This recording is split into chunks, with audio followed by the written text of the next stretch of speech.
Уважаемые соотечественники, Министерство здравоохранения, правительство, я, отчаявшаяся женщина, которая наблюдает, как борется за жизнь моя мама.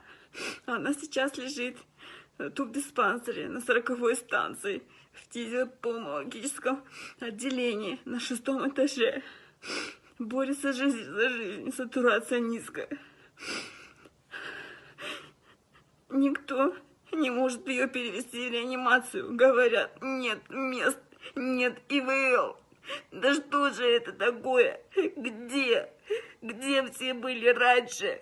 Да, ей 70 лет, но она имеет право на жизнь. Она имеет право не мучиться. Сначала ее забрали в одну больницу. Там 3 дня ждали результата на ковид. И только после этого отправили в инфекционку. И с каждым днем становилось все хуже и хуже.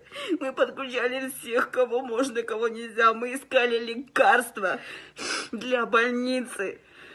Где все бюджетные деньги? Куда все это делать? Почему нету ИВЛ?